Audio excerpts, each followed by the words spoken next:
오늘 하나님께서 우리에게 주시는 말씀은 이사야서 44장 3절부터 6절의 말씀입니다.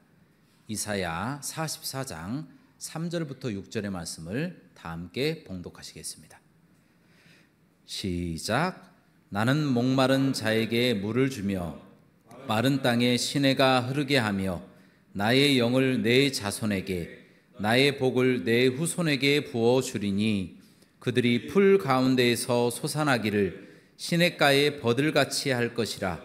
한 사람은 이르기를 나는 여호와께 속하였다 할 것이며 또 한 사람은 야곱의 이름으로 자기를 부를 것이며 또 다른 사람은 자기가 여호와께 속하였음을 그의 손으로 기록하고 이스라엘의 이름으로 존귀 여김을 받으리라. 이스라엘의 왕인 여호와 이스라엘의 구원자인 만군의 여호와가 이같이 말하노라. 나는 처음이요 나는 마지막이라. 나 외에 다른 신이 없느니라. 아멘.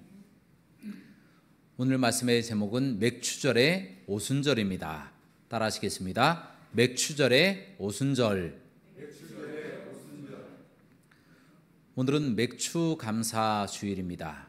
맥추감사주일은 전반기에 주셨던 하나님의 은혜에 감사하는 교회 절기입니다. 이스라엘의 유대인들도 바로 이 맥추절을 감사절로 지금까지도 지키고 있습니다.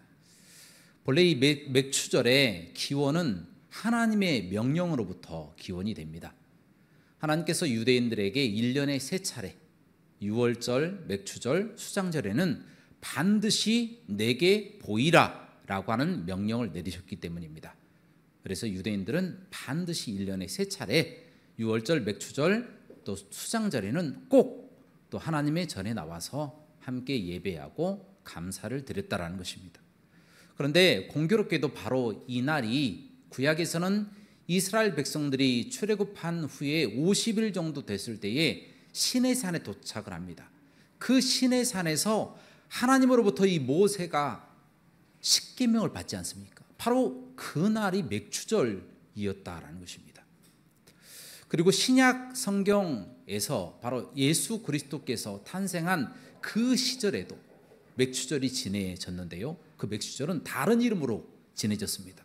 바로 오순절이라고 하는 이름으로 지내졌습니다. 왜냐하면 다섯도 열순 이렇게 해서 50일이다. 6월절로부터 50일이 되는 바로 그때, 그래서 이 오순절이라고 이야기를 하면서 맥추절을 지키며 감사절을 지켰다라는 것입니다. 그런데 공교롭게도 바로 이 오순절날 어떤 일이 있었느냐? 바로 예수님께서 예언하신 성령님께서 마가의 다락방에 임재하신 날이다라는 겁니다. 그래서 성령 강림 주일이다, 그렇게 이야기하고 있다라는 것입니다.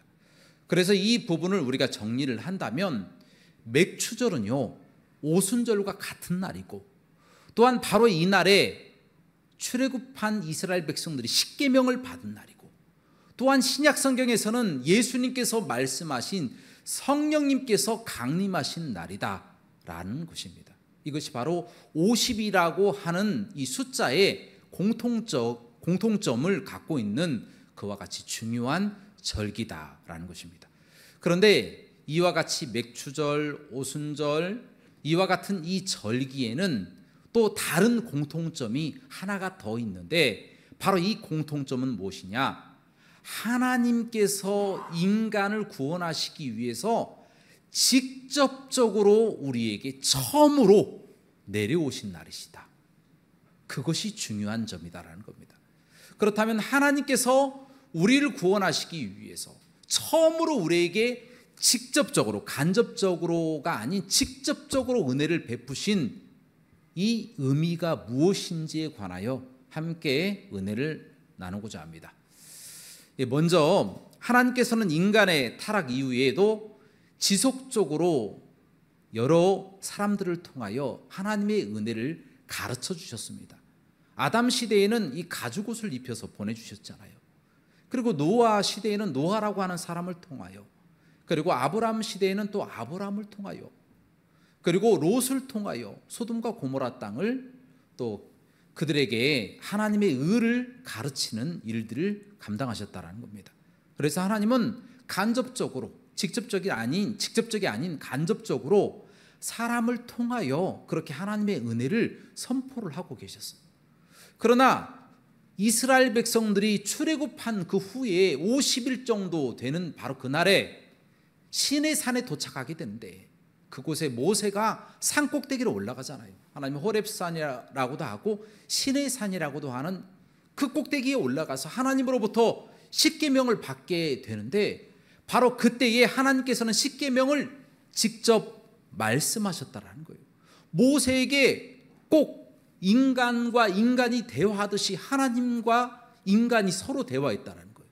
그래서 모세에게 그대로 십계명에 대해서 말씀을 해 주시고, 또한 두 돌판을 직접 십계명을 새겨 주셔서 모세에게 주심으로 이스라엘 백성들에게 처음으로 직접적으로 하나님의 은혜, 구원의 방편을 가르쳐 주셨다라는 거예요. 그래서 어떻게 하면 구원받을 수 있느냐?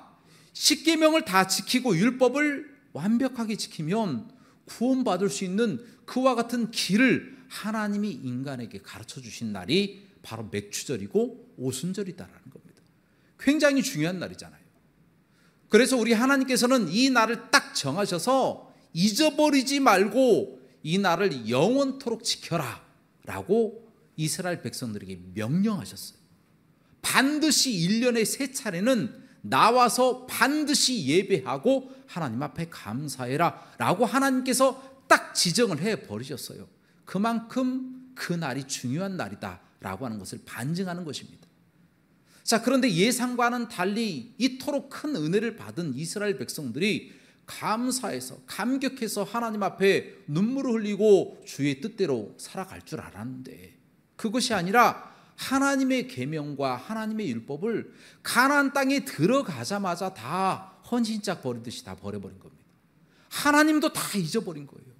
계명도 다 버리고 자신들이 깎아 만든 우상을 섬기고 또 미지의 신을 자신의 신으로 섬기면서 그것을 하나님이라고 부르고 있었다는 것입니다. 하나님의 입장에서 보면 얼마나 참 안타까운 사람들입니까? 얼마나 답답한 사람들입니까? 심지어 그 이후에 사사시대가 있었잖아요. 이 사사시대에도 사무엘 외에는 특별히 이 맥추절을 지켰다라고 하는 내용들이 나와 있지 않습니다. 또 왕정 시대에는 다윗과 솔로몬, 그리고 요시야, 또 히스기야, 또 이런 하나님의 특별히 택하신 그런 왕들 있잖아요. 그런 왕들을 제외하고는 대부분이 다 맥추절을 지키지 않았다라는 거예요. 다 잊어버리고 다른 신을 섬기고 다른 신에게 제사하고 번제하고 나쁜 짓을 했다라는 것입니다. 하나님께서 그 장면을 보고 가슴이 아프시지만 그럼에도 자녀이기 때문에 그들을 구원하시기 위해서 선지자들을 부지런히 보내주셨어요. 이사야도 보내주시고 엘리야도 보내주시고 에스겔도 보내주시고 다니엘도 보내주시고 많은 선지자들, 소선지자, 대선지자, 많은 선지자들을 보내주셨지만 이스라엘 백성들은 그 음성을 듣기 싫어하고 도리어 보내진 선지자들을 핍박하고 학대하고 죽여버렸다라는 겁니다. 그 이스라엘 사람들이 참 악한 사람들이죠. 그러면 하나님의 입장에서도 도저히 참지 못하니까 내 이놈들 심판해야 되겠다라고 다 심판하고 끝내고 다시 만들어도 되지 않습니까? 그러나 하나님은 인자하신 분이라서 그렇게 하지 않으셨어요. 인간이 연약하다라고 하는 사실을 알았어요. 인간이 연약하여서 하나님께서 말씀하신 이 율법의 기준을 맞출 수 있는 사람이 없었다라는 겁니다. 인간은 연약합니다.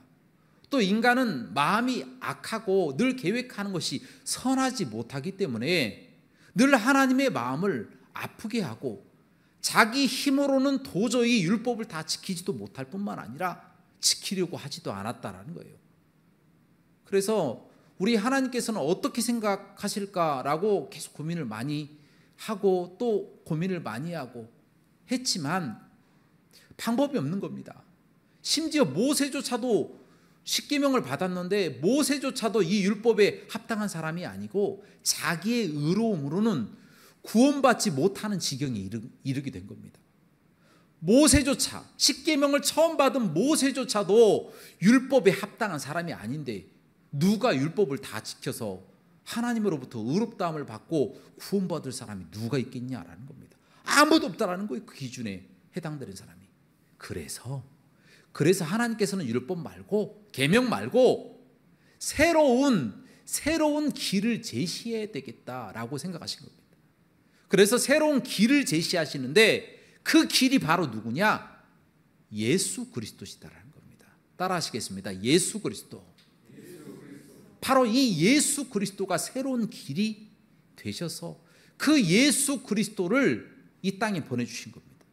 놀랍게도 예수 그리스도께서 이 땅에 오셔서 십자가에 못 박히던 바로 그날이 언제냐? 출애굽하기 그 직전에 장자 죽음이라고 하는 재앙이 있었잖아요. 그때에 6월절에 양을 잡아라. 양을 잡아서 그 피를 문설주와 임방에 바르면 너희는 죽지 않고 넘어가리라 라고 하셨잖아요. 마찬가지로 그 6월절의 어린 양처럼 6월절 1월 14일에 예수님께서 십자가에 못 박혀서 돌아가셨다는 겁니다. 누구 때문에요? 바로 우리의 죄 때문에. 우리의 죄를 다 짊어지고 예수 그리스도가 6월절에 죽으신 겁니다. 그리고 예수 그리스도께서는 바로 장사한 지 사흘 만에 초실절입니다. 유대인들이 드디어 출애굽한 바로 그날 바로 초실절에 예수님은 잠자는 자들의 첫 열매처럼 예수님이 부활하신 것입니다. 그래서 유대인들이 출애굽한 바로 그날 예수님께서 부활하심으로써 우리에게 구원의 길을 활짝 열어두신 겁니다. 우리의 공로가 아니라 오로지 하나님의 은혜로만 구원받을 수 있는 길을 그때 열어두신 거예요. 그래서 누구든지 예수 그리스도를 믿는 사람은 멸망치 않고 영생을 얻게 되는 놀라운 역사가 바로 이 순간부터 나타나게 되어졌다는 것입니다. 여러분, 그런데요, 더 놀라운 것은요, 바로 그로부터 예수님께서 부활하신 후로부터 50일째 되는 날이 언제냐? 바로 오순절이었다라는 거예요. 오순절. 하나님은 그 오순절에 어떤 일을 나타내십니까? 성령 하나님을 이 땅에 보내셨다라는 거예요. 성령 하나님, 예수님께서 약속하신 성령 하나님을 보내셔서 그 120명의 문도, 120명의 그 제자들이 마가의 다락방에서 기도하고 있을 때에 그들에게 임재하셔서 놀라운 역사를 나타내 주신 줄로 믿습니다. 그런데 한 가지 더 우리가 생각해 봐야 될 것은, 그럼 과연 이 120명에게만 성령님께서 임하셨느냐? 그건 아니다라는 거예요. 그 성령 하나님께서 누구에게도 임하셨느냐? 세계 모든 만민에게 다 부어주셨다라는 거예요. 여러분, 이 이야기가 무슨 이야기인지를 조금 생각해 가면서 우리가 들어야 됩니다. 우리가 요엘서 2장 28절 말씀을 한번 보도록 하겠습니다. 요엘서 2장 28절 말씀. 무엇이라고 기록되어 있습니까? 내가 내 영을 만민에게 부어주리니 라고 하는 말씀이 나와 있지 않습니까? 내가 내 영을 만민에게 다 부어준다라는 겁니다. 그런데 요엘서 2장 32절에는 어떻게 기록되어 있습니까? 여호와의 이름을 부르는 자를 구원을 하신다라는 것입니다. 성령 하나님께서 성령 강림 주일에 임재하셔서 모든 사람들에게 다 부어주신 거예요. 그런데 그 은혜를 받아 누리는 사람은 내가 받아야 되는 거예요. 내가 믿어야 되는 거예요. 내가 주의 이름을 불러야 되는 겁니다. 여호와를 나의 하나님이라고 부르고 예수님을 나의 구주라고 믿는 그 사람에게 성령 하나님께서 임재하시게 된다는 것입니다. 그렇게 되면 그 성령 하나님께서 강권적으로 역사하셔서 그 사람을 천국 갈 때까지 끝까지 견인하셔서, 성도의 견인이라고 하잖아요. 그래서 우리를 천국까지 인도하신다라는 것입니다. 여러분, 이처럼 우리 하나님이 우리에게 은혜를 베풀어 주신 것이고요, 우리의 힘과 우리의 공로가 아니라 우리 하나님이 은혜를 베풀어 주신 것이고, 우리 예수 그리스도의 죽음, 바로 그 공로로 성령 하나님께서 우리에게 임재하셔서 우리가 천국 가게 된 겁니다. 우리의 공로가 없어요. 우리의 힘이 없습니다. 우리의 의도 없어요. 우리의 능력도 없어요. 우리는 아무것도 구원을 위해서 할 수 있는 우리의 힘이 없다라는 겁니다. 단 1%도 없습니다. 그래서 우리는 우리의 힘과 우리의 의지로 하나님의 나라에 갈 수 없지만, 우리같이 부족한 사람들이 하나님의 은혜로, 예수 그리스도의 공로로, 성령님의 임재와 견인으로 우리를 천국까지 인도하시는 놀라운 은혜를 우리에게 베풀어 주신 줄로 믿습니다. 여러분, 이 날이 바로 언제냐? 바로 맥추절과 오순절이다 라는 것입니다. 구약시대로 이야기한다면 맥추절이고, 신약시대로 이야기한다면 오순절입니다. 그리고 그날이 또 언제라고요? 성령 강림 주일이다라는 겁니다. 이처럼 맥추절에는 하나님의 사랑이 담겨 있는 겁니다. 하나님의 은혜가 담겨 있는 겁니다. 우리가 아무리 힘을 다하고 우리의 능력으로 하나님의 나라에 가려고 노력한다고 해서 우리의 힘과 우리의 의지로 되어지는 것이 아니에요. 단 1%도 우리의 힘과 우리의 능력으로는 하나님께 나아갈 수 있는 자격이 없습니다. 그러나 오로지 예수 그리스도의 공로로 성령님이 강권적으로 역사하셔서 우리가 천국에 들어가는 것이다라는 겁니다. 그러므로 우리는 하나님 앞에 감사할 수밖에 없어요. 우리가 무슨 능력으로 천국에 들어갑니까? 우리가 무슨 일을 했길래, 무슨 의로움으로 우리가 하나님께 인정함을 받겠습니까? 오로지 하나님의 은혜인 줄로 믿습니다. 그런데 놀랍게도 바로 이와 같은 사실이 수천 년 전에 벌써 기록이 되었다라는 것입니다. 지금으로부터 수천 년 전이에요. 여러분, 오늘 본문 말씀 이사야서 44장 3절부터 6절까지 말씀을 다 함께 봉독하시겠습니다. 시작. 나는 목마른 자에게 물을 주며 마른 땅에 시내가 흐르게 하며 나의 영을 내 자손에게, 나의 복을 내 후손에게 부어주리니 그들이 풀 가운데에서 솟아나기를 시냇가에 버들같이 할 것이라.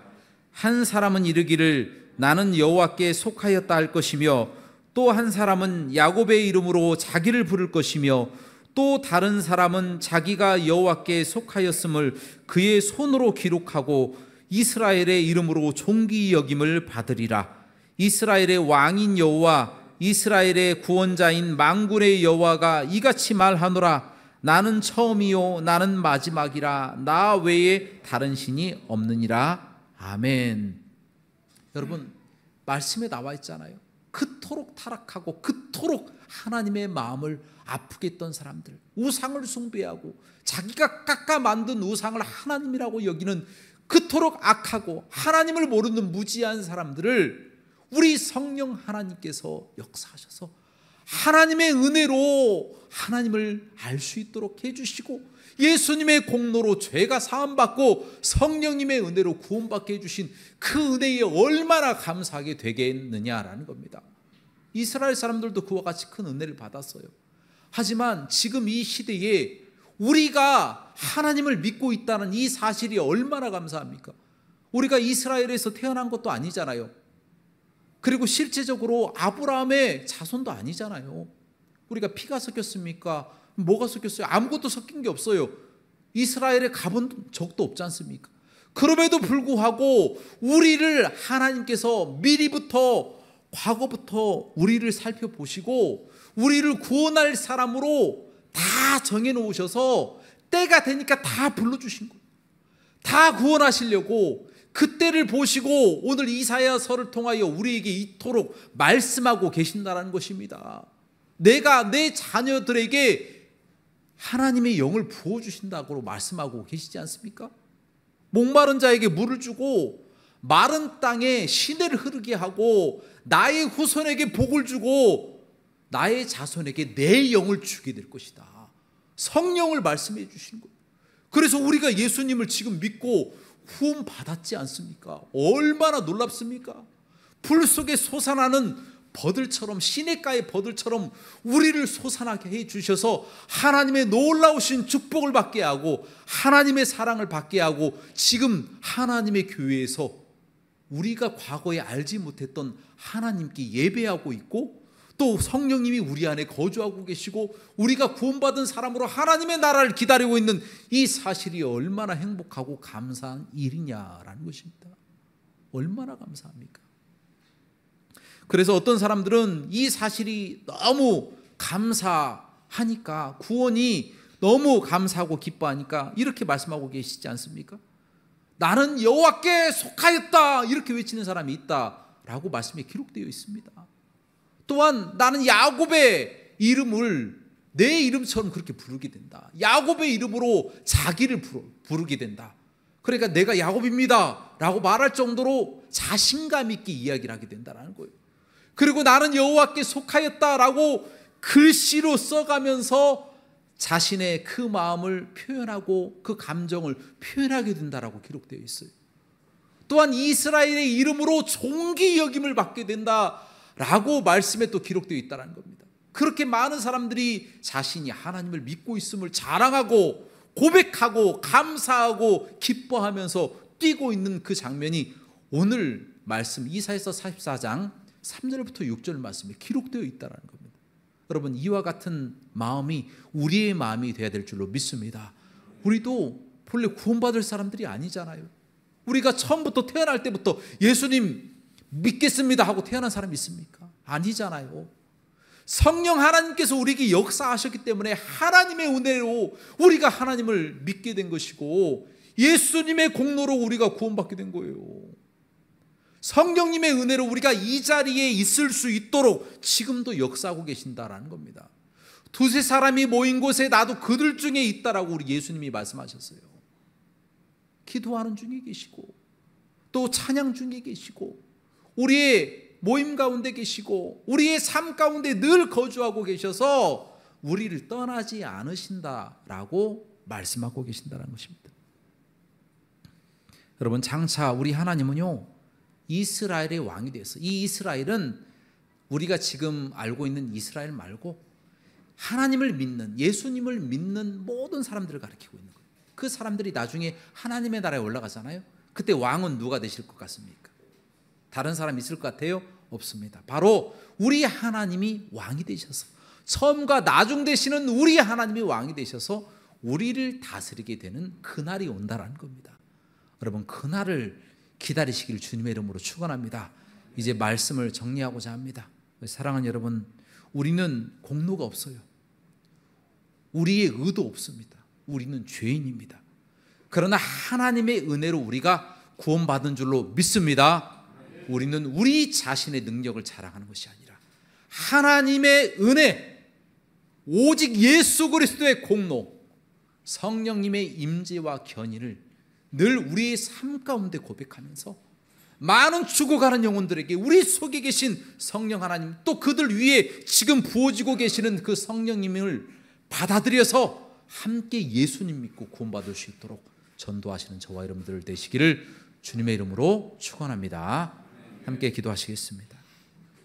사랑과 은혜가 풍성하시고 자비로우신 하나님, 성령 하나님께서 늘 우리 가운데 지금 거주하고 계시고, 우리의 입술 가운데 계시고, 우리의 생각 가운데 계셔서 한 번도 떠나지 않으시고 우리를 거룩한 곳으로 인도하시고 거룩한 길로 다니게 하심을 감사드리옵나이다. 하나님, 이 마음 변하지 않도록 인도하여 주시고, 하나님을 뜨겁게 사랑할 수 있도록 인도하시고, 하나님의 우리를 무조건 사랑하셨듯이 우리는 능력이 되지 않고, 우리는 힘이 되지 않고, 우리는 의롭지 못하지만 무조건 사랑하시고 우리를 불러주시고 구원하셨듯이 하나님 앞으로도 계속 인도하셔서 하나님께 큰 복과 은혜를 누리며 살아가는 우리가 되게 하여 주시옵소서. 모든 영광 하나님께 돌리기를 원하며 예수님의 이름으로 기도합나이다. 아멘.